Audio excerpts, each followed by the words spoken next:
गंदम के हवाले से अगर हम बात करें तो पीली हो रही है। ज़्यादातर मसला आजकल जो है वो गंदम के पीले होने का है।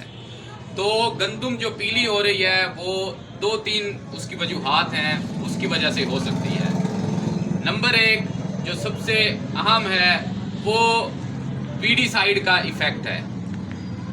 जब भी आप नोकीले और चौड़े पत्ते दोनों को जो कवर करती है वीडीसाइड वो स्प्रे करते हैं तो अक्सर औकात फसल जो है वो स्ट्रेस में आ जाती है। उसमें स्ट्रेस की जो मेन वजह है वो हमारा फार्मर पुराने पैटर्न पे ही स्प्रे कर रहा है कि या तो स्प्रे रिपीट हो जाती है एक ही जगह पे, या उसकी नोज़ल जो है वो कट वाला फुवारा जिसे हम कहते हैं उसके साथ करे, उसके साथ वो नहीं करता। आपने स्प्रे जो करनी है वीडीसाइड की स्पेशली वो कट वाले फुवारे से करनी है और वो ऐसे छतरी बनाएगी।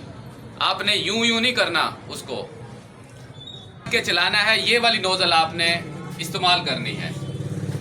जब आप स्प्रे करते हुए अगर उस नोजल को या उस डंडे को इधर उधर हिलाएंगे तो वो स्प्रे अगली दफा जब वो आएगा तो वो रिपीट होता जाएगा।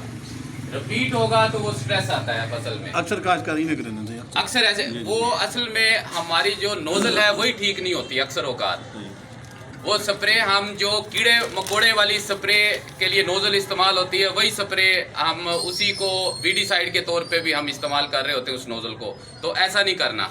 एक तो पीले होने की ये वजह है। दूसरा ये है कि हम अक्सर औकात जो ये 3 जहरों वाली हमारी वीडीसाइड जो दोनों को चौड़े और नोकीले वाले को कंट्रोल करती है पत्तों जड़ी बूटियों को, हम उसको तरवतर में कर देते हैं। तो तरवतर में नहीं करना। तरवतर में जब आप करेंगे तब भी फसल में स्ट्रेस आ जाएगा। जब सूख जाए बत्तर, यानी कि बत्तर इतना ना हो कि आपका पाँव उसमें चलते हुए धंसे या ज़मीन में, उस बत्तर में नहीं करना, उसको खुश्क बत्तर में आपने करना है। तब स्ट्रेस आपका फसल में नहीं आएगा।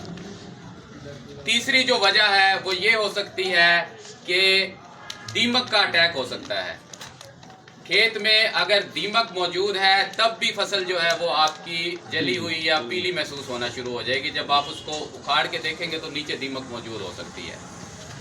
चौथी वजह गंदम के पीले होने की ये हो सकती है क्योंकि हमारा एरिया मल्टी क्रॉप बन चुका है, धान भी यहाँ पे लगता है। तो धान वाली ज़मीन के अंदर भी जो गंदम होती है वो पीली हो जाती है। उसकी वजह ये है कि उसमें धान की जो सुंडी है उसकी वजह से भी वो नुकसान हो सकता है। 5वीं वजह ये है कि उसमें कोई न्यूट्रिएंट की कमी भी हो सकती है। तो उसके लिए इन सारों के मुख्तलिफ आप कंट्रोल हो सकते हैं। आपको वीडीसाइड का बता दिया कि उसके स्ट्रेस से बचने के लिए आपने क्या करना है कि नोजल ठीक इस्तेमाल करनी है, रिपीट नहीं करनी, तरवतर में स्प्रे नहीं करनी। और अगर दीमक वगैरह है तो फिर उसके लिए आप फिप्रोनिल वगैरह इस्तेमाल कर सकते हैं अपने खेत के अंदर। इसी तरह अगर खेत में आपके पहले चावल था, अब जो है वो आपकी गंदम है और आप समझते हैं कि उसमें कोई सुंडी का हमला नज़र आ रहा है तो उसके मुताबिक उसको आप केमिकल को अप्लाई कर सकते हैं। इसके अलावा जो आपकी न्यूट्रिएंट की कमी है तो वो आप खाद लगाएं, सल्फर आप दें फसल को और पोटाशियम दें इस टाइम, तो आपकी फसल पीली होने से बच सकती है।